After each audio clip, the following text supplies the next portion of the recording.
Cedric, what's going on, brother? How you doing? Nothing much. Nothing much. Just living life, doing my thing. Oh yeah, it's a sweet Another beanie. great day. You have any stories behind that beanie? Looks like a beanie with some stories behind it. Oh, no, it's a free beanie I got from work. Yeah. But I guess the fun fact is this company is no, it's not. Doesn't like us anymore. Doesn't like us anymore. Now it's no longer a You. company. There may have been lawsuits. I don't know. There's a whole thing. Something happened. Yeah. Oh boy, Yeah. Cedric. Hey, you know what? At least you get to keep the beanie. At least you look good with it on, right? Oh yeah. Oh yeah. The beanie looks great, and Sweet. it keeps me warm. It's cold. Yeah, dude. You look like you're ready for the winter. You got your coffee there, your beanie, your Christmas lights. You're all set up. Oh yeah. The Christmas lights were a new addition, but it really lights up the place a lot. I'm probably just gonna leave them up. And that's how my decorating works. So like when I decorate for Christmas, it's not Christmas. It's like I'm decorating for forever. Good. We'll keep them up, man. Keep them up. Well, I want to get back to that. I want to talk about that, but we got to introduce the two chapters we read. We read chapters 7 and 8, right? Chapter 7 was the last chapter talking about the four forces of flow. Technology was the last one. They talked about some cool stuff there. I thought it was really Yeah. cool, some of the innovations that they're coming up with. And then chapter 8 was talking about some of the different ways you can, I guess, catch fire. You know, the chapter was called Catch a Fire. They talked a lot about the festivals and different ways that people use flow to help other people Well, out. yeah, I think part of the reason they say like catching fire is I feel like was almost like alluding to like there's a lot of people that like throw fire and that sort of thing at Burning Man. Like I feel like it was partially Like a play those on that. Hawaiian dancers. Yeah. Yeah. And that's it. That's what they're telling us to do. Well, yeah. So those are the chapters, man. I'm looking forward to getting into it. But before we do that, well, I wanted to show off my cup. It's probably all black again. You can barely see it, but it was working. Rick, I know you don't believe me, but if you put in hot enough water, it actually works. Bob, Okay. Okay. That's I know that you just got 2 months. You don't have to trick me. See, look. Look, I'm gonna change this mug into pink. Look away. Look away. Okay, well, while you're doing that magic trick, I'm going to enjoy my Okay. tea here. Okay. Look at this. Look at this. Look. Cedric, where do you get all this cool collectible stuff, man? Huh? This glass. Yeah. I just have random stuff like. Where you get all this It's like stuff? kind of cool. What's this? Helicopter? Cool.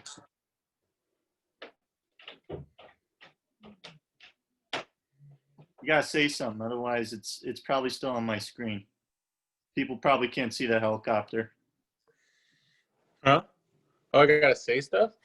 Okay. Yeah, because on this Zoom that we're doing, it switches, right? So when I'm Oh talking, yeah, that's okay. So here's this super cool helicopter thing. But yeah, it spins. Just grab some other random stuff. So let's go. There's a pug statue. oh, I like that. Look at that. Little pug. Kind of has a weird face. Kind of thing. It's like a miniature game thing. It's Pac-Man. Pac-Man? Yep. It's like you can like play it. It's like a little arcade. That. I have a mandolin. A mandolin. You play that? Yeah, it's like I can't really play much of it. It's like I haven't played this in a long time.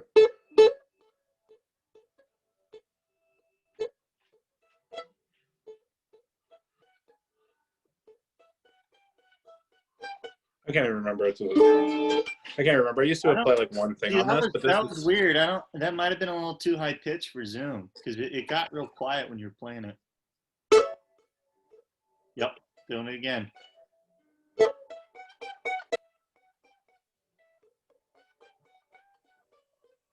I used to remember it, but I used to be able to play like one thing on here and a couple chords, but the neck is narrow. I could just never really get my fingers on it. Like my hands are just like too big. Like if you just look at like the area of my hands opposed to like the neck, it just was like too much. Like I just cannot ever play it good.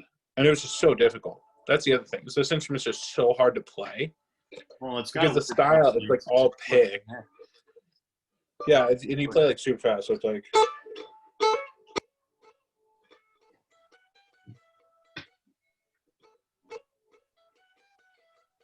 It's like something like that. I just can't do it. It's like drop, but you play like super fast. It's like that twangy instrument. It sounds pretty cool. Yeah, this is like bluegrass, but I mean it's really like Irish, French, like folk. Like this is very folk instrument. Like REM uses it. You love REM, I know. This is an REM instrument. This is what they play. Okay, sweet. You got any other ones? You showed me ukulele earlier. Yeah, a bunch of instruments.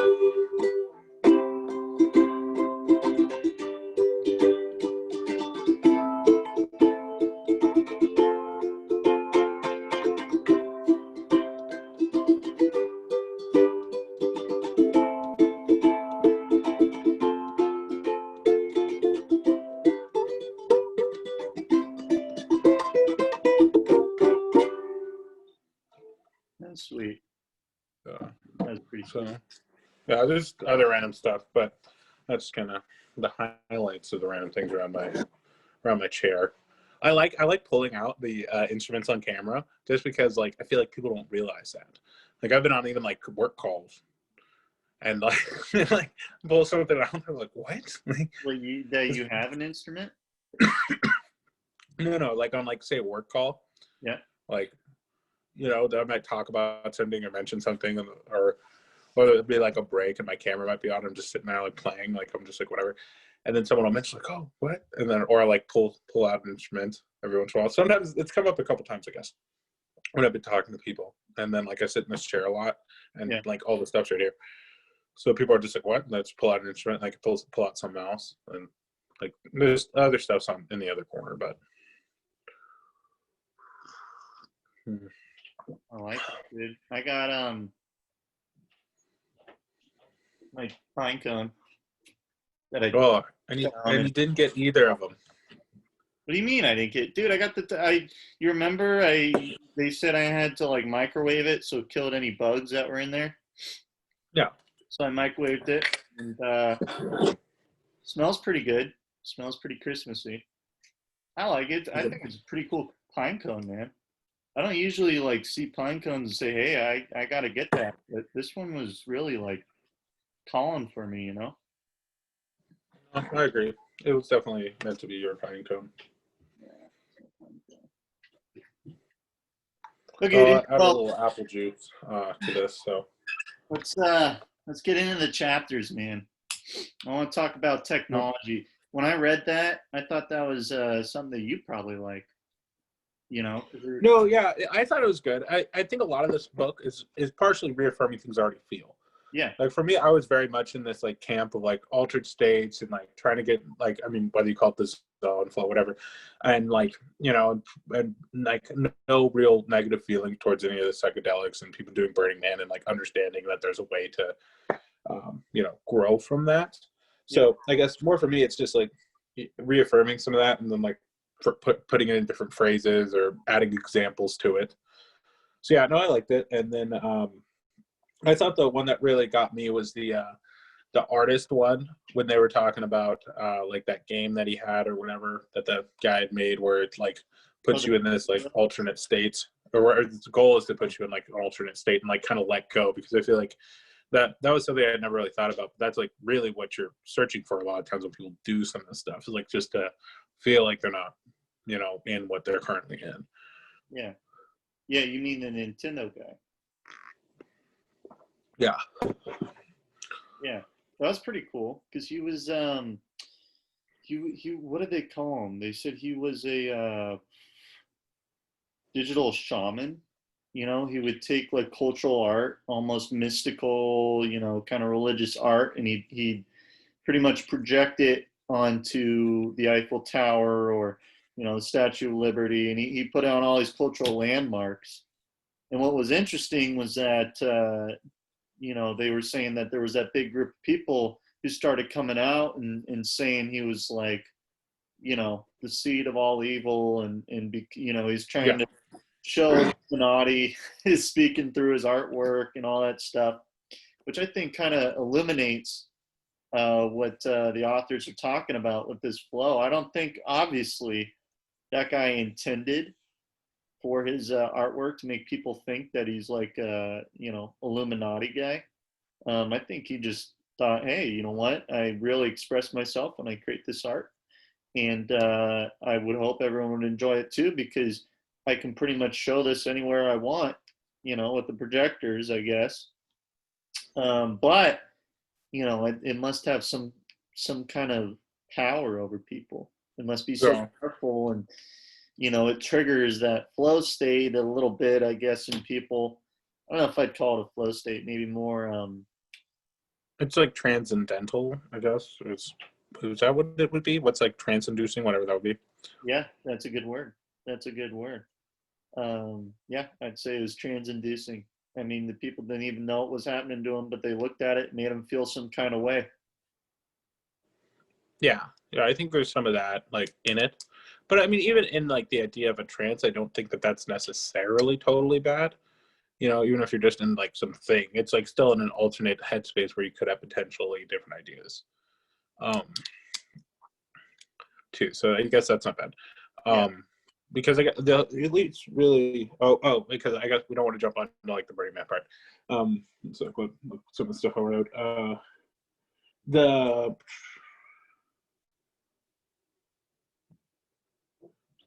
thought the iFly thing was kind of cool too. The story behind that guy who made which one? The iFly guy, like going back to the beginning of the chapter. Oh, the guy who did all the audio stuff. No, the iFly, like very beginning of the chapter. It was talking about a dude who like base jumping. Dean Potter. Man, I was sad when I heard about that, because remember, he was in the Rise of Superman. He was that free climber. Oh yeah, no, I know. So that was bummy. But I just was it was more of a plug for Rise of Superman, but I just like that idea, like towards the end when he was talking about how, all these things actually made it easier, which I would say is very true. Yeah. Like in mountain biking, it's like with that, if you get a really big bike with a lot of suspension, you can go down a lot of stuff and be okay with very little technique. And like the skiing one, I thought was kind of a dumb example, because you basically just can't. It's basically just like impossible to ski powder without powder skis, and it's a completely different style of skiing. Well, so it's like, yes, it makes it easier to have wider skis, but it's like it's just almost like a different thing to a certain extent. But no big thing there. I mean, it's still good. Like, it's definitely still like technology has made it easier to reach some of these extremes. Yeah, that's cool, because I mean, in all that, in the free climbing, Dean Potter died because he went base jumping. With the powder, you can go down, you can run into a tree, and that could be it, or you're severely injured. But they were talking about that guy. What was his name? The meditative guy or whatever, that dude. The free falling, like the free falling machine. No, I was talking. Yeah, so the dude with the free falling machine. I thought, that was really cool. Just also because like just that idea of like, if you really did feel like you were truly falling, like I think some of the risk aspect, and like for me, I think how crazy a scenario is important. Personally, like I would still rather jump out of a plane than like, I mean, I still feel like they're different experiences, but I think everybody would say that. But it doesn't mean that you can't get some similar rush from it, from like just feeling like weightless. Well, most of it has to come from maybe, wow, I don't know. I can't speak for it. I haven't done it, but I would imagine, you're that high up, and something that might occur is you're thinking about that, because you see, the ground is way down there, and you're like, whoa, I'm actually jumping out of this airplane. And maybe it's the power of, belief, and just jumping out. But I don't know. Because the way they talked about it in the book, they made it sound like it was almost identical. Well, I think the the thing that I would say is like, at least when I think back to some of these action sports, and also because I haven't like ridden my bike much in the past like 2 weeks and I haven't skied Yep. yet, it's just like there's no commitment. Like that's what I kind of miss, is there's like a full commitment. Like there's not like, oh, I'm not going to do this. It's like that's what it is. And I think there is something to be said for that full commitment. Whereas like in this, it's like there's not really much risk or much commitment involved. It's like you jump into it. If you really don't want to do it, you can just not. It's not like, well, if you don't, you are effed. Or if you don't before the opportunity that you can say no, that you don't want to, you are effed. Effed, completely effed. Well, that's why in The Rise of Superman, he kept talking about you got to be fully focused. He's like, it was pretty easy to tell if someone is in flow state, because if they weren't, they, were dead and they weren't able to talk to us because they fell off the mountain or they, ate it in a wave or something.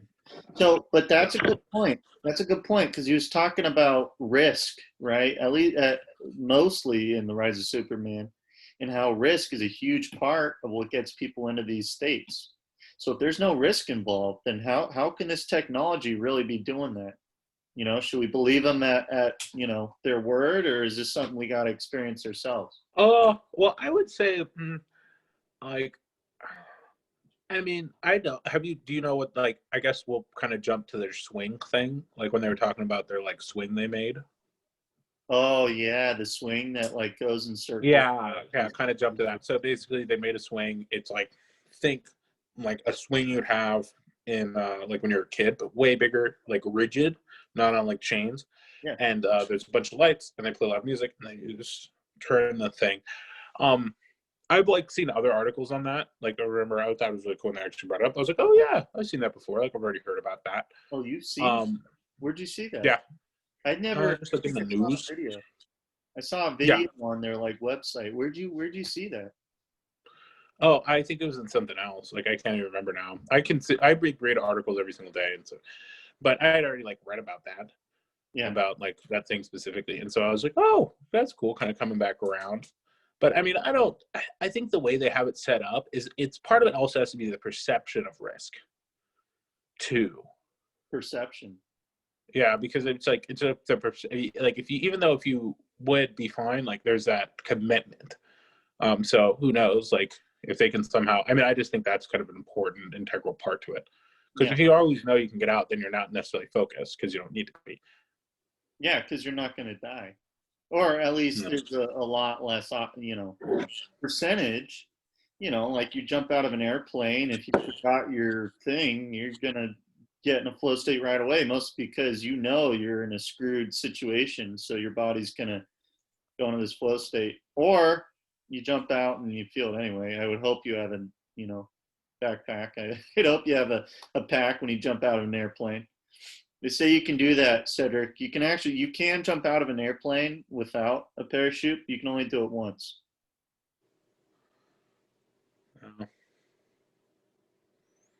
Did you hear about the guy who did it twice? No. Yeah, me neither.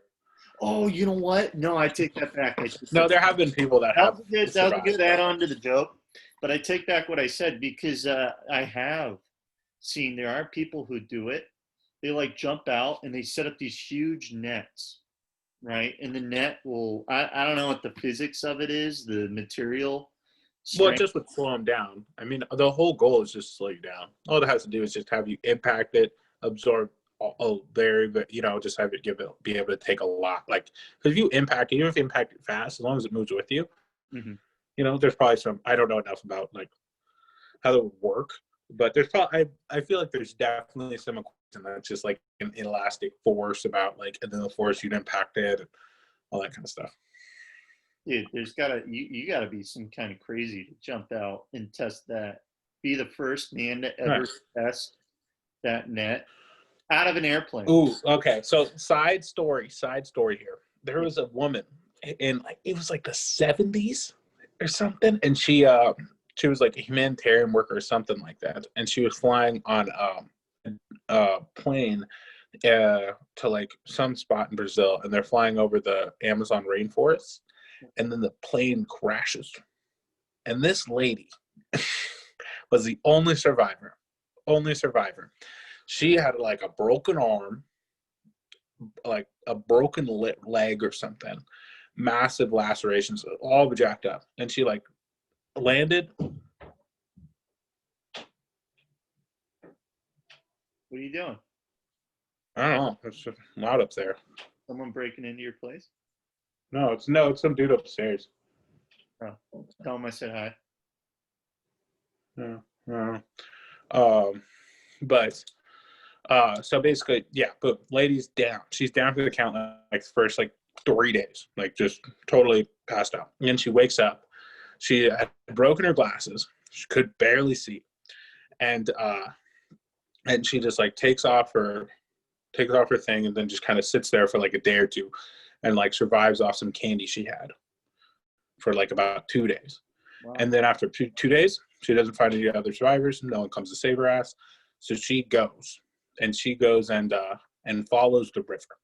The river is about like a couple feet deep and she's blind. Like she can barely see. So she has to feel every single inch of this river. You can barely see. And she went down the river, I want to say it was 3 days. 3 days. By the end of it, she was crawling on her hands and knees. And eventually she found a boat after walking down this river for 3 days. And that lady then crawled another mile up a path and finally found a village. And I just, every time I think of that story, I'm like, this fucking lady. And she was like 25 at the time or something. And she had been like, she was a humanitarian, so she did know some stuff, but it wasn't like she was an outdoorsy person. Yeah. She just had the advice to follow the river from someone once and paid off for her. But I just think about, I don't even know where I got this, but just the will to live, like the level of fight.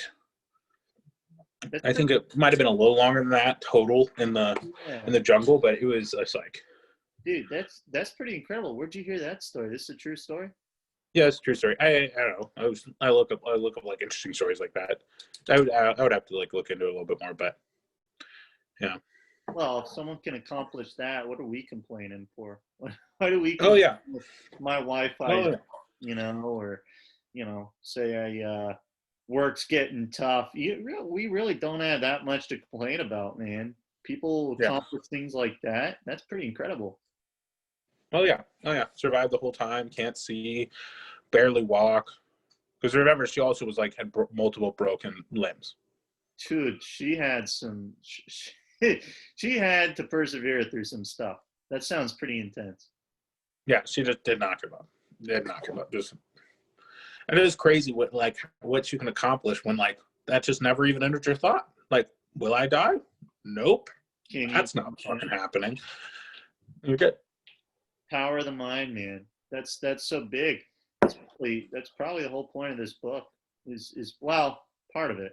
Part of it, I think, is getting into flow and how that's good for you. But the other part is that it's so important to stick with it, and it's so important what you do with your mind because you can accomplish incredible things. They were talking about that in that same chapter, right? That's actually a perfect lead to the Enlightenment engineering part, where there was that guy who created, like heart rate monitors and, Oh yeah, that guy.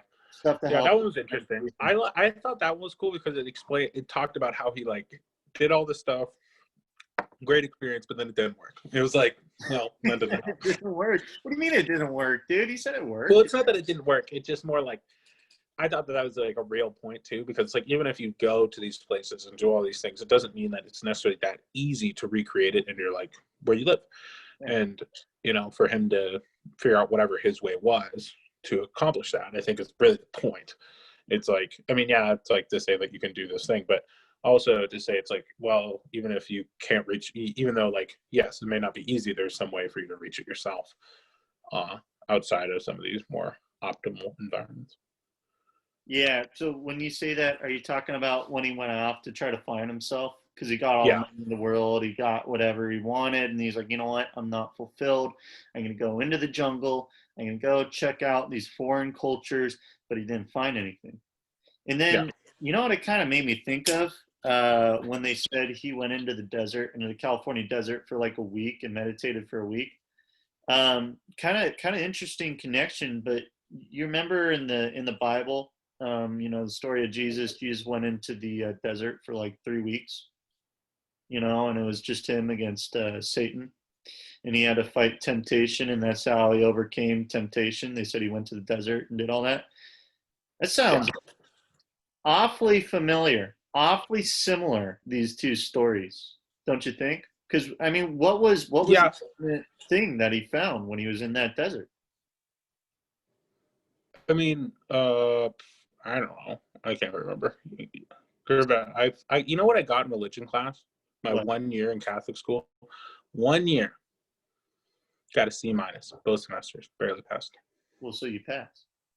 No, barely passed. You got to understand. You know Each. what I did? I played Minecraft every single day for the entire semester. What? I didn't do anything. I literally sat in the back and I was just building my world. I never paid attention once. Building your world reminds me of Drew, man. You think Drew Oh still? yeah. He still do? Huh? Drew still plays. Well, I couldn't ski with him because they had like closed down the resort to non-season pass holders because of COVID, Oh, which is what every mountain's doing. I mean, they're not closing it, but they're extremely limiting it. And that weekend, they had actually closed it 100%. So you have to like pre-buy your tickets a couple days in advance, and which isn't that big a deal, but it does kind of hinder people because usually people just drive up, get a ticket, and go. yeah. So that's kind of limiting, and they also cap the numbers because if you're a season pass holder, you're guaranteed a spot, which is huge because I have a season pass. Just This, not to where Drew had a season pass too. this is up as Schweitzer, right? Schweitzer up. Oh, this is everywhere. All ski resorts are like this. I mean, Tahoe's like shut down. You can't even Oh build it. yeah, it's in California. Everything's shut down here. Yeah. So but ski resorts are still open here. I'll probably go tomorrow morning. For a little bit, just gonna have. I mean, it's ass conditioned right now. Like, I'll probably want to go for like maybe.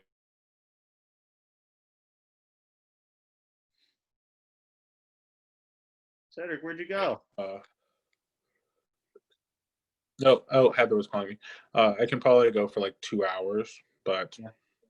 it'll be good to just like do something like that. Like, I just haven't done anything like that. Plus, it'll be good to, even though it's bad conditions, it's not bad to like practice. And because it's like if you haven't like skied in like a year, like I haven't, Yeah. you need a little practice. Yeah, no, it's good. So you haven't skied at all this season. No, because it opened last weekend, but it couldn't because Heather's here. And then it was closed during the week because there didn't have any snow, so there's like barely any snow. But like last season, I skied when there's barely any snow too, so it's fine. Ski season really picks up at the beginning of the year, like January, February, are when I'll hit it hard. Like January, February, I'm just gonna ski. There you go. There you go, dude. Yeah, as long as you get out there. I'm surprised it's already December. You haven't gone out there yet. Well, I was gonna go out there the one weekend with Drew, but that kind of got hindered, and then it was Heather. So realistically, like if things would have gone like 100% right, I would have already skied like 4 times, opposed to 0. But night skiing starts next week, so like I'll ski tomorrow in the morning, and then I'll ski Wednesday, Thursday, Friday, Saturday, Sunday. So you ski 5 days in a row. Okay. Well, we got our talks on Wednesday. Huh? We got our talk on Wednesday. Yeah. I'll just talk Talk with earlier. Matt, you got to understand, you're an important guy. Skiing, much more important. Look, Cedric, I understand. It happens. Skiing's important, dude.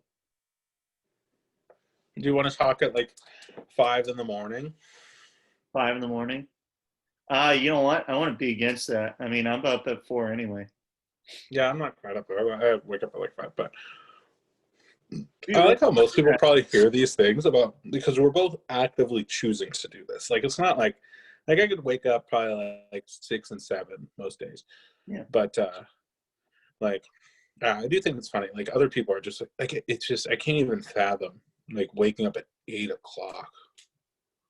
Well, you wake up at 8, your day's already gone. Yeah, it's like what are you gonna do at 8 by 8? It's like you should have already knocked out everything. Like most of your shit should be done by 8 o'clock. Yeah, I mean that's pretty much the deal, man. I start work at 7, and I used to work, starting at 5 some mornings. But then I was like, well, what the hell is the point of waking up so early if I'm just gonna work it an hour after I wake up, And by the time you're done with work, you're already so mentally drained. So you might as well get everything done in the morning. So now I leave those 3 hours open. Yeah. Yeah. I guess I start work.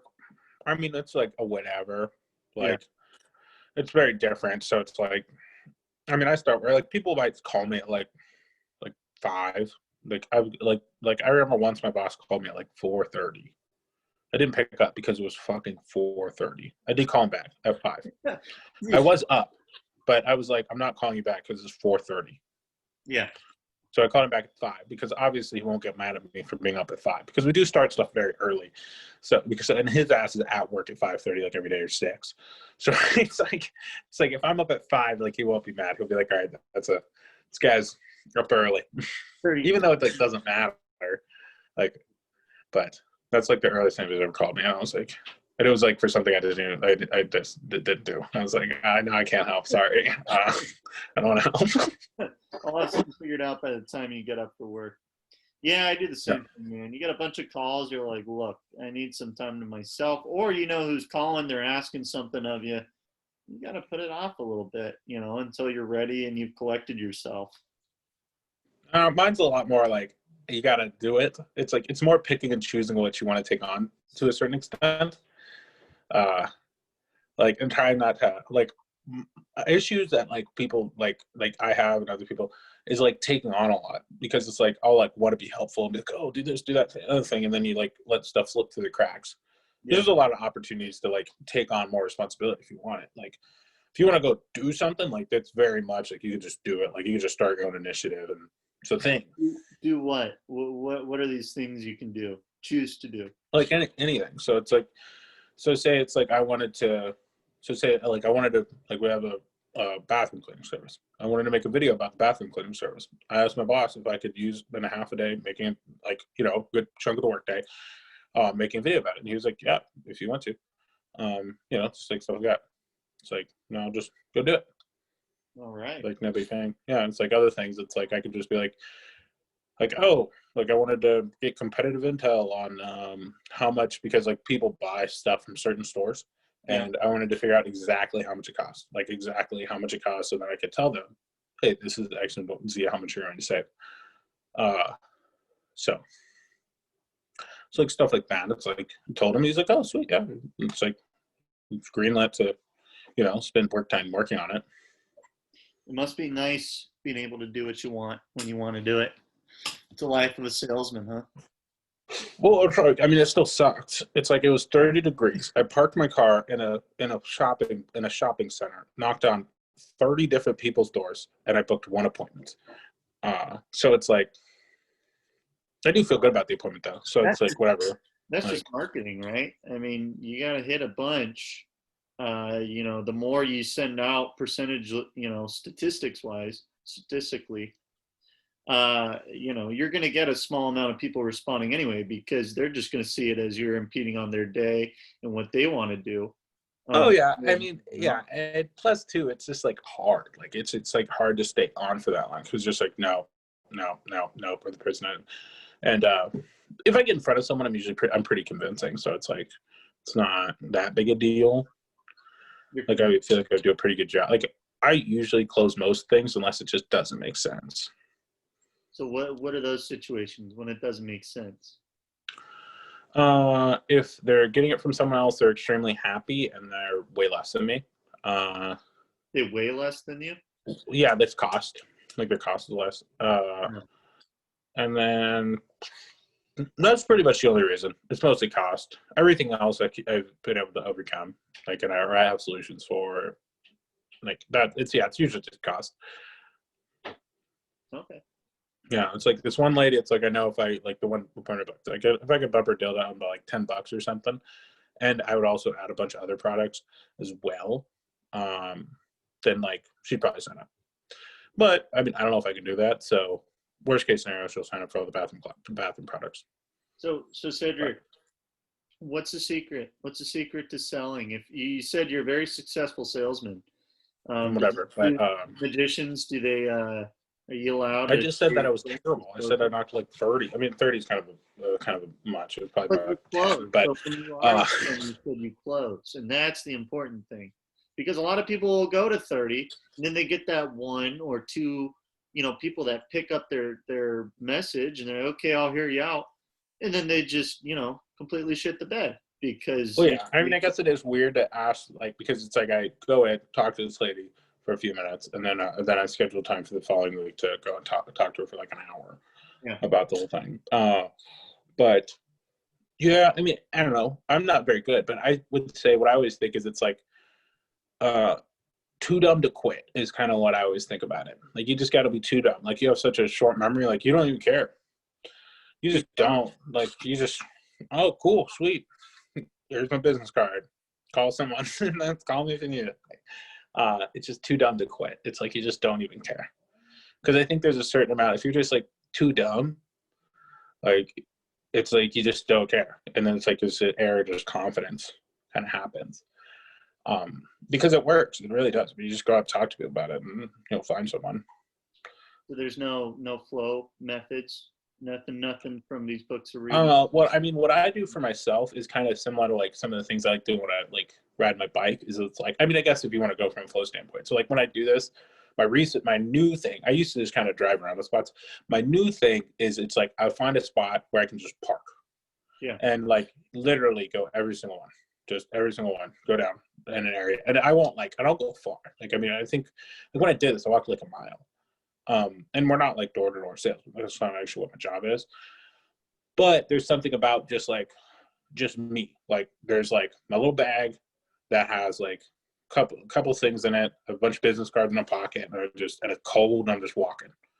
There's something about that for me that like makes it a little more like, you have to go do this. Like, you can't just be like, oh, well, they're not interested before you even get out of your car. It's like, well, no, it's like you're out here, so what are you gonna do?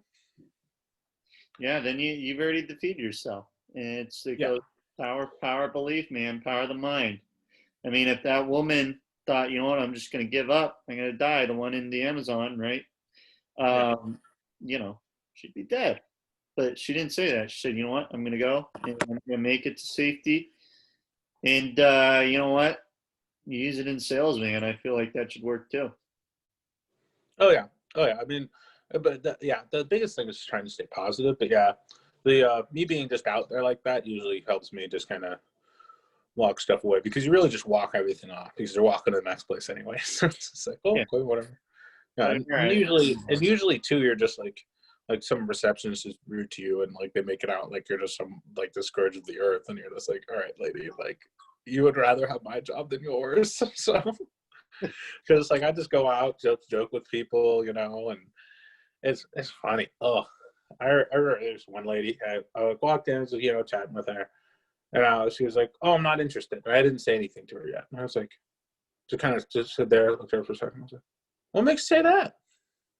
And you could just see her face, just like, he's like, "Oh, you say that? I haven't said anything yet." Like, just very much like, I'm a person, right? Like, no, they don't. They don't though. Oh no, yeah, totally. But like Chris Voss. Yeah, I just thought that was hilarious. Or there was this other guy I was talking to, and like I guess I sell toilet paper is one of the things. So I'm talking to this guy. He totally is not interested. But I'm like, whatever. You always shoot your shot. You always give it a go. Like, you just don't care. And also, I think some of these tough conversations make you stronger. Even if I'm not going to sell this guy, it'll better me for other things. So this guy does not want to listen to me. He's just like, oh, salesman. He's like swearing, but not like in such a way where he's just like aggressive at me. He's just unprofessional. Sure. And this dude's like the one that owns this business. And so I'm chatting with him real fast, and I'm like naming off kind of what we do, and I'm just going, we do this, that, and sell toilet paper, and he's like, I don't need any of that. I don't use any of that, or something like that. And I was like, looked at him, I was like, sir, you don't use toilet paper? And he was like, well, God damn it. And then he kind of like walk to the stairs, and he goes to the receptionist, listen to what the fuck they have to say. We're not fucking buying shit. Walking up the stairs. You got me. I guess I do use toilet paper. I use the mat. Yeah, so I thought that was hilarious. And then like I just like talked to him for 30 seconds. I was like, here's my card if you guys are ever interested. And and I was like, tell the guy that I really like him. He's cool. because I knew what he was trying to do. He's just trying to throw me off. But Yeah. I was like, no. It's like, Well, because salesmen are yes men, right? uh, Not you. it's all about it's not even really manipulation. It's just like knowing what you. It's like trying to understand them and trying to show them what they want is really what you want to do. Like in that case, I thought that guy wanted it to be thrown back at him. I mean, if anything, like I would say he's kind of guy that would respect that. It's like, no, I'm gonna take none. Like I'll be equally as respectful to you, but hey, like that's why I did the thing. That's why when he left, he was like, listen to him. Like listen to what they have to say. Because when I came in, he was like, nope. Yeah, none at all. There you Yeah. go. So it's like if anything I actually want, I mean, obviously I don't want to buy what we sell, but they are if they ever do consider it, they buy it from me because the dude already knows, like, hey, this guy's funny enough that when I stepped to him hard, didn't even waver. There you go. There you go. All right, dude. Well, let's get back to the book. I think we were talking about that guy in the desert. I didn't really think about it until I said it out loud, specifically connecting the dots. But yeah, I see a lot of connections between that guy sitting in the desert and meditating for a whole week in, Jesus Christ in his story going out in the desert. Yeah. And he was out there for 3 weeks because they said he went out there to overcome temptation, right? Well, Yeah. maybe that is a metaphor. I'm starting to, the more books I read, the more I'm thinking that a lot of biblical stories were very metaphorical. I think obviously, there's a lot of realness in some of the things that happen, but also, if you look at it as a metaphor, there are a lot of things that it kind of says about human nature as a whole. And I think with Jesus being out in that desert, it's the same thing. He overcame temptation. Maybe temptation is representative of, pain and what the body feels. And him overcoming it was his mind being stronger than what his body says it can't endure, because the body can endure much more. And you Yeah. talked about that when that woman went, she drug herself all the way to that town with broken bones, no glasses, she was blind. That's what Jesus did. And that's what this guy said too, because he said he got to that point where his brain, his mind, he was at peace. He was in such pain sitting there for a whole week, but then he was at peace. And he said, this is incredible. You can be at peace and in an incredible amount of pain at the same time. Yeah. No, I think that's very true. There's something about that, like suffering and forcing yourself through it. I think from physical suffering, you don't want to be stabbing yourself, but that does kind of give you a rush. It's just like, like I got through that, like, and I would say there's a calmness. Like there's certainly like in all my extreme kind of, really pushing myself, there's almost like, it's like a peak and then it's like a valley. Like you almost get like numb to it and then you're just like, fine. Like, and then obviously it gets suckier again, but there's a certain period where you almost like dip off and like you just it's almost like you're indirectly, without knowing about it, talking exactly about the stages of the flow state. no, I no, I know. That's where like I draw a lot of It's parallels almost to like just you like normal life. described it without talking about it. Yeah. Well, I think it's like them like using the flow state. I think is just like paralleling off a lot of other people's ideas too. It's just like more putting it in their own like succinct form, So, and using like their kind of backing for it. But I mean, there's some like kind so, of overlapping ideas from other things too. so I think I'm starting to see the issue, because I talk about this flow state stuff. I I'm a big proponent of this stuff because I kind of see what it can do for people. I think the big issue is that there's a stigma to something called the flow state. I think you say, oh, peak performance, all this stuff. It sounds very, wishy-washy. It sounds like, oh, power of the mind, you're going to get there. And it sounds like anyone who believes this is someone you're not going to believe, But I think if you were to get rid of those words, and I think that's why these books are so great. You get rid of the flow state, you get rid of peak performance, whatever you want to call it, and you look at the science and what actually happens, because they talked about multiple times. They connected, EEGs to the brain, fMRI, and they would study the human brain. And when you're undergoing different things, that involve stress or using your body, they found that your brain physically chemically went into these states where, you're calmed down, and when you're calm, then you go. And it's exactly what you just said. You go up, you go up, you go up. You're stressing. Norepinephrine, I studied that word so I didn't get caught up on it. Yeah. Norepinephrine goes up. It goes up. Then you relax, you go down, and then you're in flow. We don't have to call it flow. Then your optimal performance. And that's not anyone's saying this is what the flow state is. That's physically, biologically what happens. Scientifically, what happens to the body. And that's what all these studies have found, is that that's what happened to the body. Now, what's interesting, which maybe I kind of want to ask your opinion on, because like I said, I say this to a bunch of other people and I get the same reaction. They're not going to say it out loud because they probably don't want to hurt my feelings, which is fine. I get yelled at any day anyway. But what do you think it is about calling something the flow state? And this is what's going to drive you to excellence. This one thing. What do you think Well, is about that drives people away? Well, I think the biggest thing is understanding and relatability.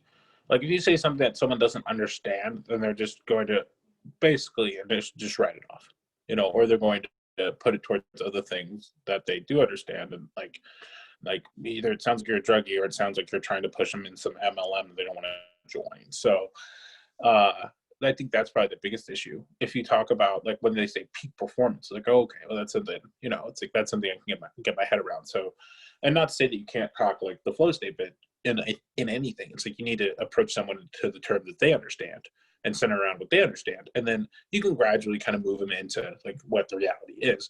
Yeah. But you got to center. It's got to be them centric. If you're trying to explain it in such a way that you would understand it, then they're never going to get it. It's never going to be anything valuable to them.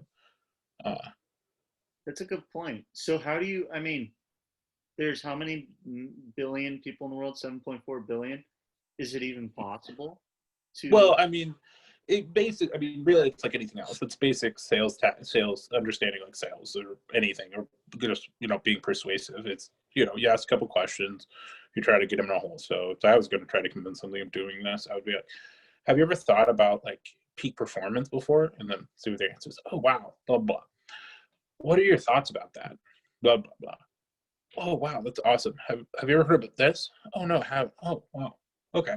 And then you ask them a question, kind of turn around. Do you ever wish that you could just like really get into a state where you just focused and then they were like, yeah, that'd be so awesome. And then, wow, dude, have you ever read this book? It's like, no. Oh wow, this thing would change your life. What? It's like, yeah, it changed it. Like those kind of like that's kind of the journey you want to walk a person down.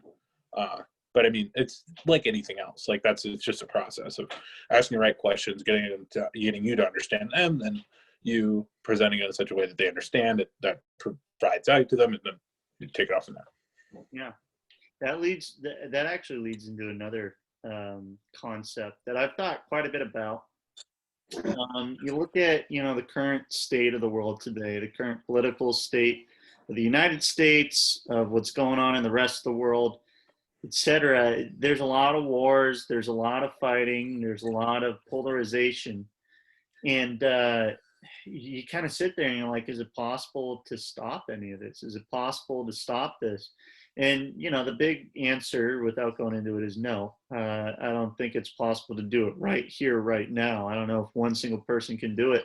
But what I do start to think is, well, if you're able to understand someone, if you're able to understand where they're coming from, and you label that, you let them know that you know where they're coming from, do you think that maybe that would at least calm a little bit of the tensions? Because it seems like the biggest issue is you've got these Republicans on the far right, or being driven far right from media, social media, all that stuff.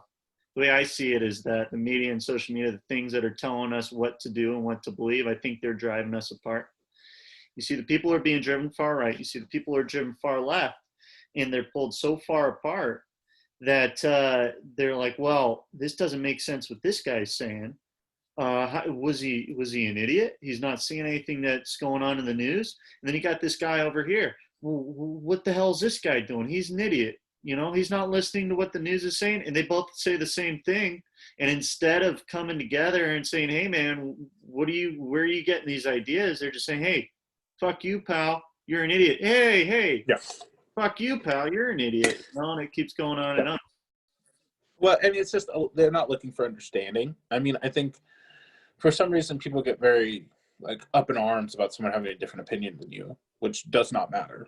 It just is completely pointless. It's like, well, who cares? It's like if you think you're right, then you're still right, whether they have a different opinion than you. That's what being right means. It means you're right, regardless of what someone else thinks. You're right. You mean you're right in terms of what makes sense to you and what your understanding Yes. is, or Yeah. right in Yes. terms of actually right? Like Well, I you're mean, if you feel like you're right, then you might as well be. I mean, at least in your own head. I'm not saying in reality you are, but at least in your own head you're right. And for me, it's just like they don't look for any understanding in the other person or any perspective. Like the thing that I've seen kind of living in different areas and talking to different people is just like there's just no perspective. And it's like one group doesn't see any of the plight of the other and doesn't know about it, and the other group doesn't see any of the plight of those people and understand it. It's like you always get people all mad at like rural people for being Republican and like really voting for those kind of things because they're like, well, you don't make very much money. Like this isn't pro you, but they also don't get the mentality of people like that and who live in an area like that. I mean, they're very much more self-sufficient than someone living in a city, and they very much see like their money as theirs, and they very much don't want to give it away to someone else because they're like, I do all of this myself. It's on me. I want to keep as much as I can. And there's also different people in cities that rural people don't get. It's like they don't understand. Well, if you live here, it's absurdly expensive. There's no one to really help you. There's no safety. There's no this, no that, and it is hard, and in a different way. And so they also don't see why those people want those kind of like little things to help them out. So it's there's two sides to every story, Yep. and neither side wants to listen to the other side. So it's just it is what it is. So, I mean, what do you think's causing people to not want to? What I garnered from what you just said is it sounds like that people don't want to listen to what the other person's saying, or they don't want to understand the other person. So, I mean, what would cause something like that to I not think the want biggest to thing is they want them to understand them before they want to understand. So like I don't think that if you let some like really like what either side very two polarizing people talk, I'm pretty sure if you like had one that was like I'm going to listen and the other one was like only wanted to talk, like if you gave the person that only wanted to talk to the person that only wanted to listen, the person that only wanted to talk after a certain point would be willing to listen after they got everything out, everything they had to say. Person's like, okay, keep going, blah, blah, blah. Just really unpacking it all. Then they would be willing to listen to the other person because they got a chance to say everything they wanted to say. But really, like that's the only way it works. But that gives one side like has to give it and just say, all right, you can go first. All one right, it's dumb because if anything, that's where you want to be. You don't want to be going first. If you go second, then you can build an argument based off their argument. one side has to give in. That's the thing, and neither side wants to give in for the most Yeah, part. or it's a perception of giving in. Because even in my scenario, it's like if anything, it's more beneficial for you to listen to them than convince them that you're right. If you listen to them, then you can frame it in such a way that you're right. If you do not listen to them and just say stuff to them, then you know nothing. So they're just guessing. Well, you do know something. You only know what you know, though. You don't learn anything new. Yeah. No, I mean essentially it's like you can't like really play to like their what they want, because it's not like I mean, especially in some of these ideas, it's not like there's not plenty of overlapping things, and it's just like framing it in such a way that makes sense to them. But people want to do that. People don't want to do that, man. Well, Also, it's a you know what? nuanced approach. It's Yeah, nuanced, takes patience, takes practice. yeah. I don't know, man. I think that definitely says, the way to do it is someone's got to kind of bite the bullet in a way, in a sense, bite the bullet a little bit, give in a little bit, so that you can both come to an understanding and the tempers aren't raised. Because, I mean, dude, if everyone could do that, I have my hope, my theory is that if everyone could do something like that to understand each other before coming at each other, which is fighting human nature, which is very difficult thing to fight our nature. At least they have an understanding of it, then they might be better off. But if everyone could do that, maybe we'd have less wars. Maybe we'd be more Yeah. productive. Maybe we'd be more successful as a society, Oh as yeah. a country, as human beings. No, think about wars. Wars are stupid. Like it's like we're literally the dumbest thing you could do because you know what's going to happen at the end of the war? Someone's going to win. Yeah. Someone will win. And you know what sucks is both sides had people die. Both sides spent a lot of money, and whoever fucking won now has a much suckier area to go take over. Now, if they'd somehow just worked it out in the beginning, then the person that would have won anyways. But no one would have died. It would have taken over a better place, and maybe the other people could have negotiated a better deal for themselves. Uh, it's like it's just all losing. Yeah, it's I mean theoretically it sounds good, right? It sounds really good on paper.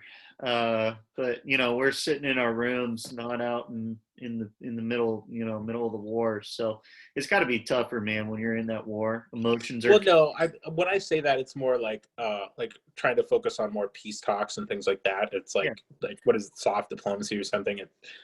Like half the reason we do a lot of things we do is so we actually don't have to get into wars because getting into war, I mean, there's so the argument for wars in America have made America huge. That's what's done it. It's 100%. Like that's just what's done it.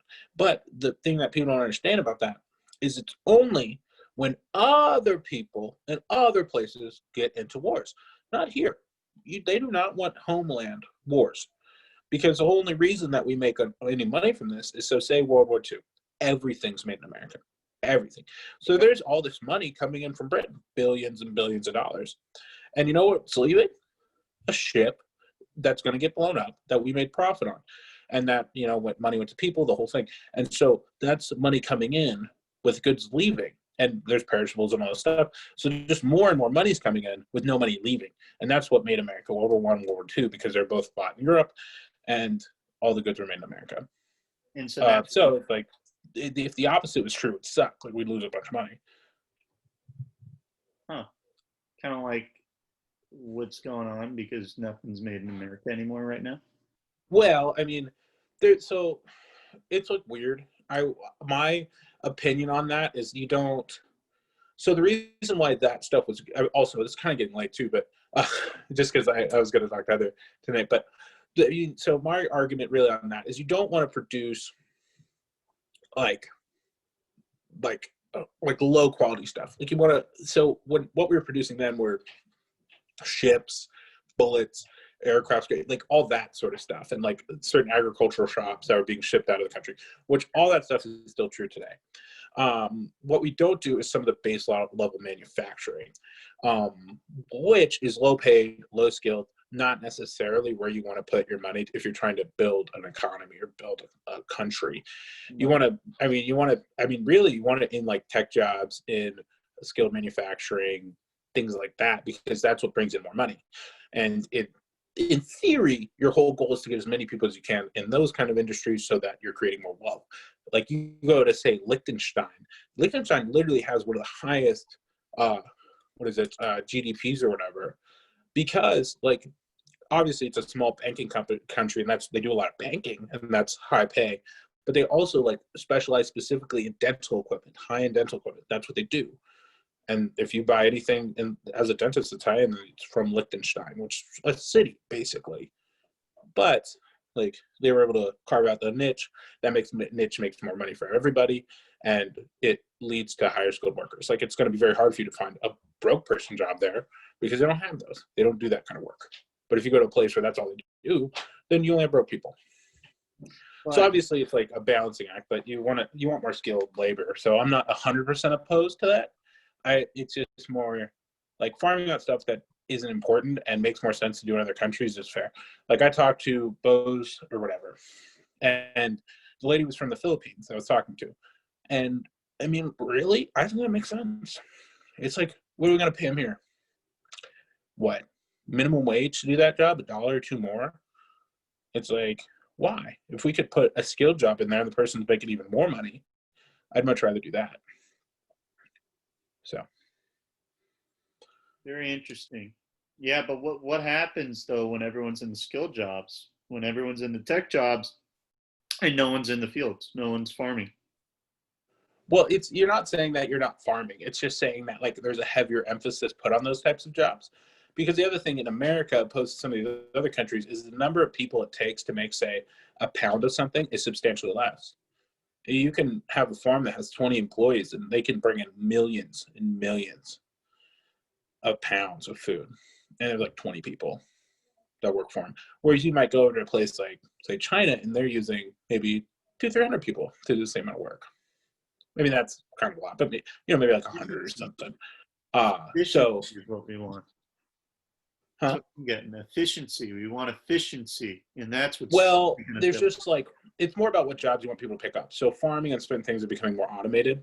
So like what you would want is that person not to go take on a basic, like, you wrap this, you pack this, or whatever kind of job. You want that person to go maybe start working for the company that, say, makes the like fertilizer, or working for John Deere, or doing this or doing that, because those are more skilled jobs. It's just more about like, because there's a certain amount of automation, like jobs are just going to go away. Like you don't need a dude with an oxen to get your wheat or your whatever. Yep. You can just do it with a combine that's controlled by a satellite, and you don't even need a person in it.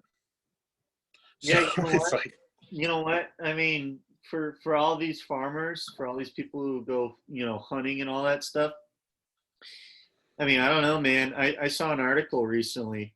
I think it was on the Stocks app. And it was talking about how this company, for the first time ever, grew chicken in a lab, like chicken nuggets. They grew chicken cells in a lab. So now you've got meat. It's created in a lab, but you didn't have to kill any animals.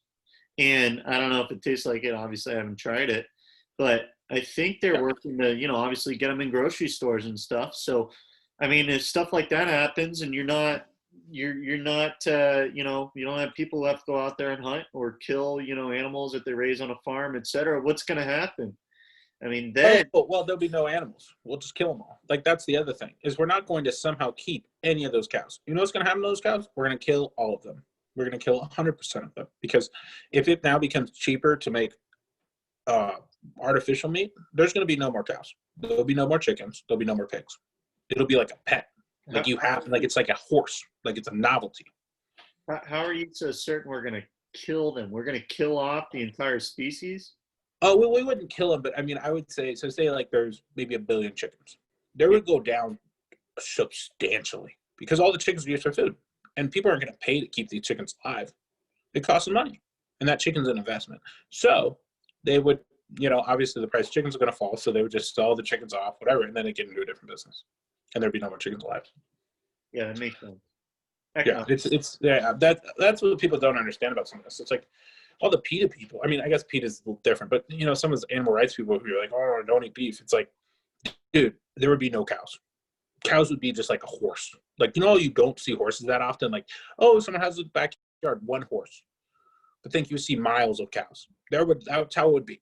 There would be one cow. Some random person just has a cow because they think it's cool for the novelty. You want to make milk and cheese and all that. Yeah, like they would use it for milk, but even then, it's if they could really make some synthetic milk or something, that would be hard. So Yeah. that's where I kind of stand on it. It's just like, that's all that would happen. It's just like, once we don't need it, we just don't have them anymore. Like, there'll just be very few. That's kind of how we work. Especially all those animals suck. Like, all those animals are so bad at staying alive. Like, chickens aren't that bad, but the rest of them, they're terrible. Like, a cow is a stupid animal. What are you talking about? They're just way too I'll docile. see them. Well, they're out here all the time. I'll go hiking or something. I see them in the fields, and I don't know. It's like they see you and they watch you, and it's almost like you can tell something's going on in their heads, because they just watch you walk by, and it's almost like they expect something out of you. But it makes me think that there's something going on in there. They're saying something about me in their language that I can't understand, and I want to, because I know it's dirty. But something's going on. They're just complimenting your hat. Usually, they're just like, "Oh, it's a cool hat." Yeah, that's what they want you to think. Okay, well, A funny cow story. So, I was in college, and there was this girl. She was like in a lot of my finance classes towards the end, and like she was super smart. Like, she was one of those like A in every single class. Like, literally almost had a 4.0. She had like a 3.9 something, and so I was always in her group. Like, me and her always got along. She was cool. And because she hated public speaking. So she'd like make everything, and then I would present it. Sure. Whenever we were in a group. Like, that's just what the dynamic was. and she did like the accounting for the dairy because we had a dairy, and because of exchanging between departments, there was actually an accountant, and it was her. Uh, and she's like, just in college, same as me. Uh, but it was just super cool because I was talking about the dairy, and she was like, "Yeah, we had this really bad cow that like would block all the other cows from like getting milk, and would like kind of like butt people, but not in like a mean way, like just really like people and all this stuff. And that cow just really sucked. So after a while, we warned it. We were like, we're gonna send you made in the hamburger." And she blocked it one too many times, the other cows from eating. And guess what? She got turned into hamburger. And I just love how it's just like, well, you're messing up all the other cows, so we're selling you off. We wanted to protect you. That's what happens. That's why you always got to listen. Yeah. Always Ooh, gotta let's jump into the next chapter though, because I haven't talked about it. Sounds like you got some things to say about it. Chapter 4, Catch a Fire. Oh yeah, so that one, just kind of brief overview. It's mostly talking about, like, it's mentioning Burning Man, like that's the biggest overarching thing, but really its point is talking about just like kind of almost weird or alternate societies where you're able to think, and people's like whole purpose is to kind of think and be in an altered kind of exploratory mindset. And it just talks about how Burning Man and some of these other like kind of groups that have sprung up from it have done a lot of good, and how it helps create really vivid and new ideas. So that's kind of like what it's about, and it kind of goes to how like they use some evidence to say how it's more mainstream now, and then they use some other evidence to say how, but it's been around for a long time, so well defended as well. Yeah, yeah. 'Cause they talked about a lot of festivals. It seemed like they were just talking about how people come together and form communities, and how that's been leading to them, getting into this flow state and then using that to help other people around the world, right? Like, what Yeah. was that thing called? The burners. Let me see. What was it called? Yeah, Burners Without Borders, right? Which was a group Yeah. of people who was formed in Burning Man, and they created these, ideas with community and how to effectively communicate, etc., at Burning Man. And then they went and helped people when Hurricane Katrina came. They helped a lot of people in Mississippi, and I think it spread throughout the world, right, to where they Yeah. helped people all over the place. They helped people all over the place, and they taught them, how to pretty much take care of themselves. And I think the biggest thing is they wanted to spread the idea that you can be open and experience new ideas. Yeah. Um, and now I'm going to say something, my thoughts on it that are kind of going against what the book was saying. But I think it's all bullshit. I really do, because Yeah. they say, yeah, you know what, and this is very pessimistic. I understand. I try to be an optimistic guy, but I also look at the way things are, and I look at reality, and I try to pick and grasp, see what's really going on in the world. But what I'm trying to say is, they're saying that all these people from Silicon Valley, from the Pentagon, so the government, they're saying that all these people went and they found themselves, and they were all free, to think and to come up with ideas. And now they're going around and they're spreading ideas of how to be free and open. I don't believe that, man. I think the ultimate thing is, unfortunately, the people who get into high positions and all that stuff, it's the opposite of free thought and the opposite of free thinking and innovation, unless you're a part of that group, unless you're a part of that elite group. I mean, my thoughts, well, from not my thoughts, what I see is that it's very, hey, you need to agree with this, and if you don't, it's wrong. That's why this whole Yeah. cancel culture. That's why that's why it exists. If what they were saying was true about these people from Silicon Valley, from them going to these events and actually going to spread to make people think, then cancel culture wouldn't be a thing. Political correctness wouldn't be a thing, because telling someone that you can't express your idea, even though, obviously you don't want people being racist, you want people being bigots, you don't want people doing all that stuff, but you can't control a person in this whole cancel culture, this whole idea that you have to be politically correct and everything you say is controlling people and controlling what they say, and that just leads to more hate. So, Yeah. we can go down the rabbit hole, but what I'm trying to say is I don't believe that these people really are going out. I'd have to see it. Look, I would have to see Yeah. these people actually going out and help, because if they really were, they wouldn't be censoring people on social media. They wouldn't be censoring people in the news. They wouldn't be going out there and telling people you can't say this, you can't say that. Oh, you need to treat this person better Yeah. because they're a different gender, or race, or age or whatever. It's almost like anti. Uh, what's the word? I'm gonna think of the word, but you tell me your thoughts on that. Yeah. So when I think about kind of what you're saying about how it's like, potentially BS, and it's just like there's all this other negative things, other cancel culture. Like the first thing that I think about is like I imagine it's a heavy minority that are actually there, heavy minority. And the other thing is I think back to when he was talking about the you can't see the label from inside the jar kind of phrase. So all they're saying here is to step back, because that's what these people's goals are, is to modify their current state, step back a little bit, so then they can see it from a different angle and potentially find other solutions. So don't think about it as you're not finding something to fit in that jar. You are, but you're stepping outside the jar to actually see what will fit. Because that's all they're saying. At least that's what I got from it. It's just like stepping away from yourself so that you can potentially see other avenues that will be able to, help you to succeed.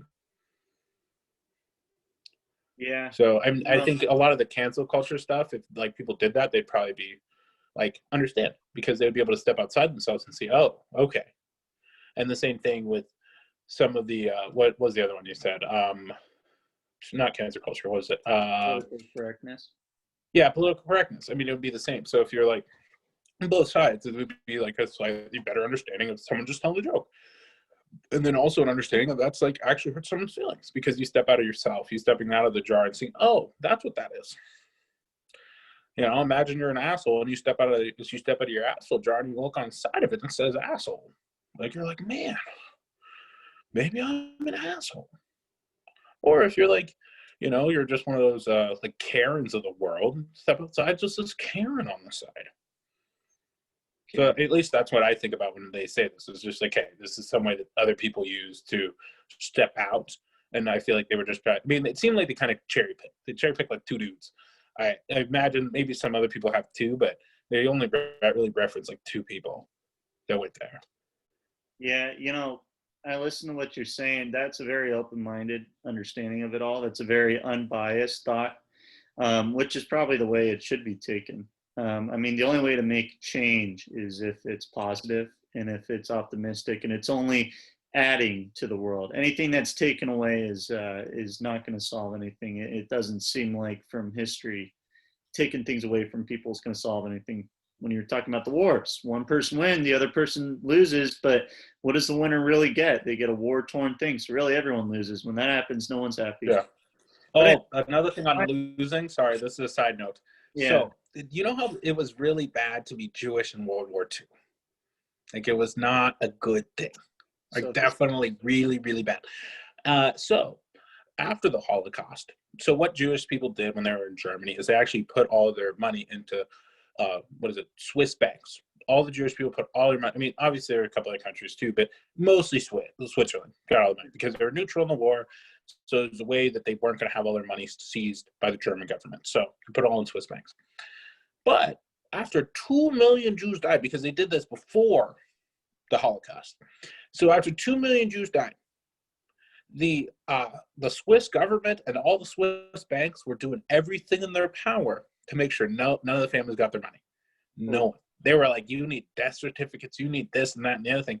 And people are just like, what? Like, it's like, I've been displaced for 10 years and, it's a big deal.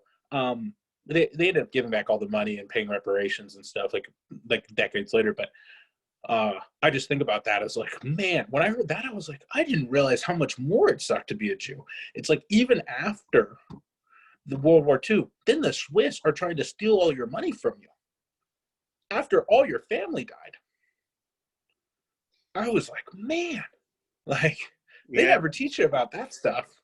No, no, they don't teach about that stuff. You know, unfortunately, I don't find that hard to believe. I can't put my arm up No, there. no, I But 100% believed it. I no doubt in my mind, and I mean, it made people very, very wealthy. People do a lot of stuff for money. people do everything for money, and isn't that crazy? Because what is money really? But a piece of paper that we give value to. No, I was really thinking about that. Like today, I like have like just like a hundred. It's like $114, and it's just like in a little stack. It's Yeah, just like all my like loose cash because I pay with everything with cards and occasionally I get cash. Um, and I was just looking at it. It was just like almost just like playthings, just like whatever, it's a dollar, dollar. You know, it's just so weird to think about. Like, oh, I could go and exchange these for stuff. yeah, that is kind of weird. I mean, does it really hold any actual value? Yeah, like I was looking at the difference because I had like 20s and ones in there, and it was just so funny because it's like the ones like look the same as the 20. I mean, obviously they don't, but it's made of the same material. And it's just crazy because like one's worth 20 of the other. Yeah, yeah, it's weird, and people do things for it. People kill over that stuff. People steal. They rob. They don't give you your family's inheritance after the Holocaust. I mean, that's a thing, man. So maybe going back to what we were saying earlier about you know, understanding and all that stuff. Maybe something to take into consideration is the fact that people put value in things, in that if they were to lose some of that value, people do irrational things. They let their emotions get in the way, and they do things that are illogical. So maybe that's a whole part of the understanding, is maybe you got to understand that people can be irrational when they lose something that's valuable to them, even if it's something as silly as a green piece of paper. Yeah. Oh yeah. No, people are. There's a whole bunch of stuff. So much. Hmm.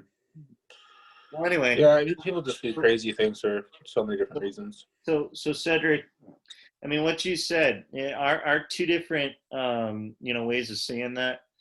Um, so your way is definitely the way I want to see it, and your way is correct. That's how they wrote it. That's how they wanted it to come across.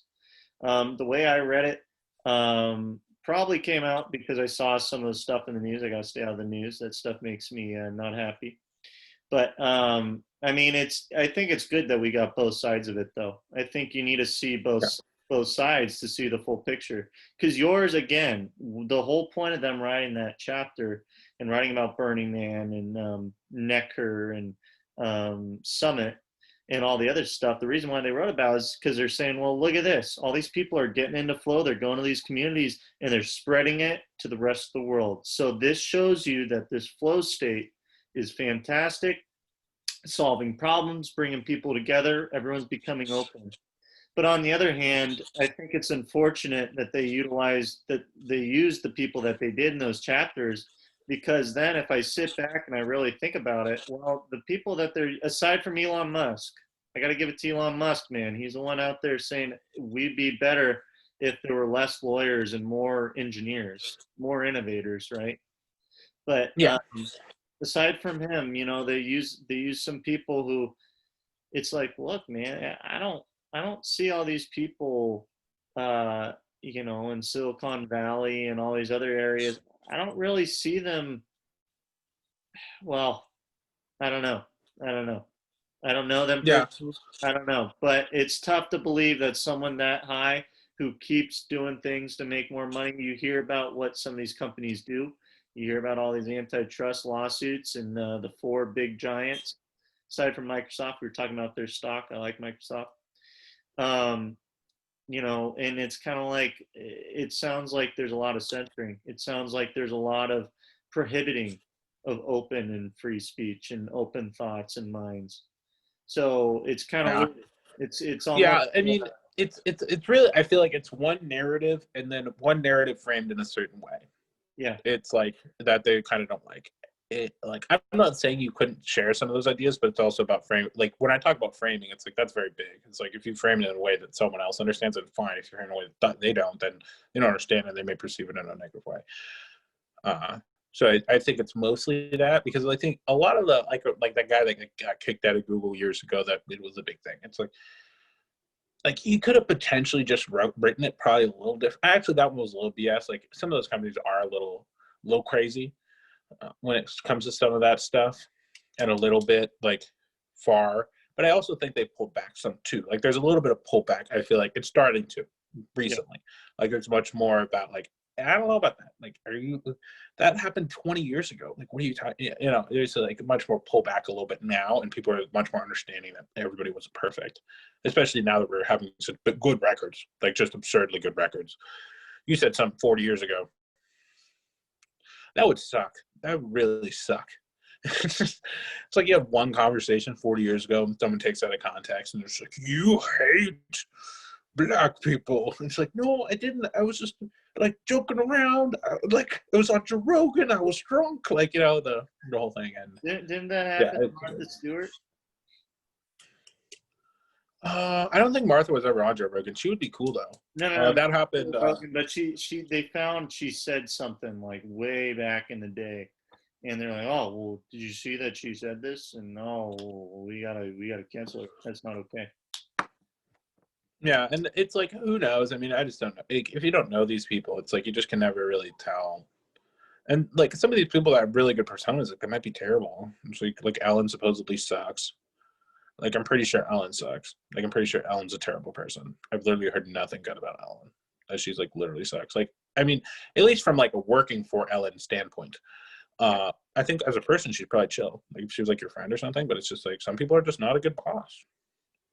So it's like that perspective too. It's like, well, if you have the perspective of being her friend, then it's great. You know, if you're working for her, it sucks. But that's another thing. I mean, I came across kind of angry talking about the chapter and how I'm like it's a little hypocritical. But then on the other hand, in regards to Ellen and all these people who they say are bad people, whatever, they probably suck. I mean, do they really suck? Can you really blame a person for making a decision that benefits them? Can you really blame a person for doing something that goes against what you do if you understand that the only reason why they made that decision is because with their prior understanding, their prior knowledge, everything that they've learned, they pretty much told themselves that, you know what, this decision I'm making or what I'm about to say, that makes sense in my world from my experiences, and I'm going to go through with it, and I don't see the negative side effects, maybe, or maybe they don't. You kind of get what I'm saying? It's a little bigger topic than what I'm leading on. I'm more so saying that people are a product of you know their parentage, so they're a product of their parentage, their DNA, so what your chemistry is, what you're made of, and then your experiences as you grow up, right? Would you agree those are the three? Yeah, I guess it probably split up a little different. It's like I feel like there's a lot to be gained like an early to mid childhood, I think is a whole segment. And then from there it's just kind of your experiences as a whole. Like I think that early, like when you're first developing is extremely important. It's like, you know, just talking to old people, it's crazy, like the things they remember. And it's like a lot of stuff from like then they're very young, like very, very young. And it's just crazy. It's like starts from phone to 80. They're like talking about when they were 10, 12, whatever. And those are the things that really impacted their life. Yeah. So I would say that's a very key chunk. It's like, I mean, that's obviously when your parents are raising you, whatever that looks like, but it's like that specific chunk, then boom, life experience. And then what was the other one you said? I didn't disagree with it. I can't remember. Well, that's it. So your DNA, your parentage, and your Oh yeah, yeah. Like I think there's a certain amount of like biological stuff as well. like you Like can that. they were talking about how in the previous chapters, I think it was chapters 4 and 5, or was it 5 and 6? 5 and 6. There was that girl who had damage to a part of her brain, or they found excuse me, when they were talking about Botox, the people who had damage to the Yeah. part of their brain that is utilized for empathy. Uh, Actually, I don't know if they even talked about that in the book. I might be getting that from another source. But I know that Yeah. they found the part of the brain that's damaged, that's responsible for empathy. You find people are obviously less likely to empathize. So if that happens, if something happened in your, development, or say, there is something going on with the genome, and you don't develop that same part of your brain as well as other people, can you really blame someone for kind of lashing out and for saying something that's bad? If two things. One, if say their DNA is, they haven't been able to develop that, so they're a little stunted in that way. Can you blame them for that? Or two, if we're a product of our parentage, our DNA, and our experiences, and we each have our own individual experiences, which means that we each have our own identities from those three things, which means that we each have our own ways of problem solving and learning and developing in different ways from our experiences, etc. Can you really blame someone for making a decision that you would not have yourself if they have different experiences that made them a different person than you and your experiences? Does that make sense? Yeah, but I mean, I would still lean on that you can blame them, is my whole thing. I believe in free will. So it's like, even if you're predisposed to any of this stuff, it's like you still actively making the choice. And if you choose to not be actively making the choice, then it's like, definitely, like, you're just not in a good place anyways, because it's like, if you understand that in life you're making choices, that makes it a whole lot easier to do that. If you're like, well, I can't make this choice, it's like, well, you can, and you choose every single day what you want to do. Obviously, like, some choices are easier for other people to make than, like, that's really what it comes down to, is what choice you make. And some people are predisposed to make certain choices, other people are predisposed to other choices, but when it comes down to it's a choice. There's plenty of people that have overcome their predispositions to make certain choices, and they make ones that benefit them in the way they want it to benefit them. Well, yeah, no, that's a good point. I mean, free will. I think this is a lot bigger topic than we're kind of getting on. I think it'd probably take a whole nother video call just to go into it all. Yeah. But you know what I'm saying? My theory is, um, I let's say that the human body is the vehicle. The human body is a car. Metaphorically, it's the vehicle. The driver of that car is your consciousness or your soul or whatever you want to call it, right? So let's say those two things are separate. They're separate entities. Well, I identify as Matt Abramo because my consciousness, my driver, was put in the car, this body that was born with this DNA, the two parents I had, and the experiences that I've gone through and constantly, adapted and evolved through. So that's what my vehicle has gone through. But let's say that, the driver, the soul, was in your vehicle. Say that my soul, you take my soul, you put it in, Cedric's body. Well, now I can't really identify as Matt because I have Cedric's DNA, I have Cedric's experiences, I have Cedric's parentage. So now I have Cedric's, I have your identity and I have your upbringing, your ideas, your understandings of things. I don't have my ideas, my understandings anymore. So if that's the case, let me make sure I'm able to kind of piece this together correctly. Really, we're all just the same. If we're all just consciousness, if we're all just these souls, we only get the identity from the body, right? So that means that if we're all consciousness, we're all the same, just put in different situations and different times and, different stuff. So if that's the case, then what doesn't make sense to me is how people are able to, well, I mean, it makes sense. It makes sense. But what shouldn't be the case is that people get on other people for their age, for their gender, for their race, skin color, for the way they talk, for their people get on other people. And it's like, well, if you come to that understanding that, we're really all just these consciousness and these vehicles, we're all the same. And I could have been you. I could have been born in your situation. I could have gone that. And if that's the case, then I wouldn't want to treat me badly. If I were born in your situation, I wouldn't want to treat me badly. So I might as well treat you well. It's just like, treat others the way you want to be treated, the golden rule.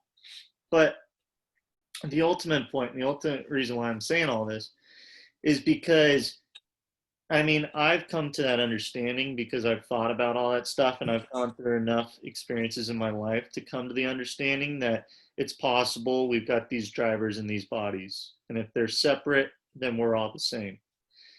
But someone who hasn't thought that, someone who hasn't come to that understanding that maybe we're all separate, maybe we're just born in different circumstances, they might be a little more bigoted because maybe they were born in a household where their parents told them, hey, that person is lesser than you, and you don't ever let them treat you differently.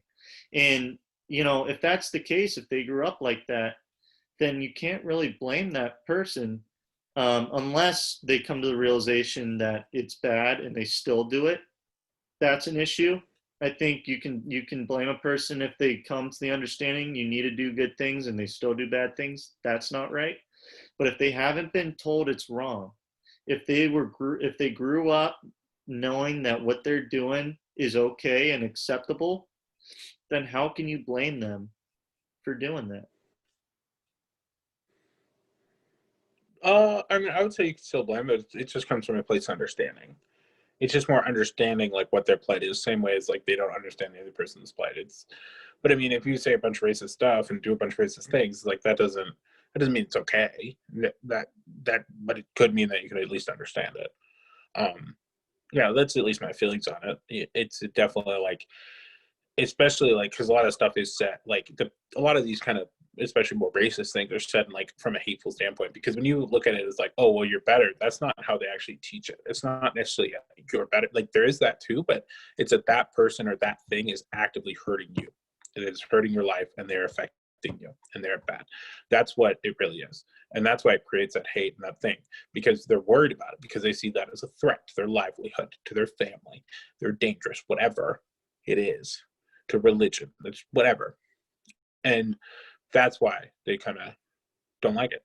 If you just said like, oh, you're way better than that person, that doesn't necessarily mean you're going to be a dick to them. If you raise them else right, they might still think they're the shit, but that doesn't mean they're going to be rude to you. Because there's plenty of people that you know that you're better than that. That doesn't mean that you're actually rude to them. And that doesn't even mean that that thought necessarily impacts you. But if you look at someone as a threat, as someone that's, I mean, lesson is part of it too, but a threat to your family, to your livelihood, to all these things, then that's hate. It's like superiority is a different feeling than hate. Yeah. I mean, that goes back. Remember, we were talking, I don't know if I said this in one of the previous talks, but Daniel Kahneman and his prospect theory.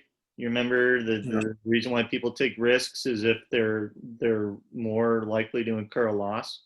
So in the Yeah. case that you're saying, it sounds like their loss is this other person, uh, hurting them family, taking away from their lifestyle. Yeah. So in a sense, they're losing a part of themselves, or losing their safety, their freedom, Yeah. and Or the perception they're of, taking more risks, and they're being racist, and they're doing all this stuff. So it's almost like that's a little bit explained right there. yeah. I mean, a lot of this stuff kind of, you can draw parallels to a bunch of stuff. But at least that's how I see it. I would say that I do need to go. Oh, It's getting a little late. all I'm right. sorry. I'm sorry. So I No, guess we'll end the don't recording. apologize. You know what? I think this has been our best talk so far. I think we got a lot out in that one. Yeah, I changed my what is it? My approach to it. Now I switched. I listen to it on double speed, but every 10 minutes I stop, write down everything that I listen to, so that I can remember it, and then go back. Getting it all. Sweet. Yeah, so it's basically I'm writing every 20 minutes. Whatever, yeah, hey, whatever works for you, man. I mean, I enjoy talking about all this stuff. I think this time around, yeah, we definitely got a lot more out of it. And I liked your explanation of what was going on and what they were trying to get out of that eighth chapter, talking about Burning Man and all that stuff. Because if you didn't say any of that, if you hadn't, written all those notes probably and discussed it and had the understanding you did, I would have had a pretty hate-filled understanding of it. Although I knew deeper down, well, I'm just defending my ego right there. I'm happy you said that. I'm happy you said Oh that. no, yeah, no, I'm happy that we're having more of a, good dialogue where it's not like, oh, well, I agree with that, you agree with that. It's a little more like, oh, this I saw this, so you saw it, and there's more of a kind of goal to understand. Yeah. Well, all right, dude. You know what? Let me look through. How many chapters do we have left? There's trays, so we'll probably just finish the book One, and just like two. plan on like Monday. We got two more chapters, dude. Yeah, we're almost done. Two more chapters, a conclusion, an author's note. So yeah, I guess Monday's going to be our last one, and then maybe Wednesday we can do a summary. We can do a recap of what we thought of the book and all that, and then we can either take Friday off next Friday because we're moving on to a new book, or we could start a new book on Friday. What do you think? Yeah, I just say we just start a new book. I feel like it's good to just kind of keep that kind of structure going. Because imagine if we did this over 4 books, it'll feel like much more like a habit of just the thing that we do. But I do have to go though because Heather texted me again and she's like, "What are you doing?" And so She'll know. We make it big. I mean, we're already big. We have millions of billions of followers already. But all the followers. all the followers. All right, dude. Hey, have a good night. I'll talk to you on Monday. Thanks for the call. Yep, you too, man. All right.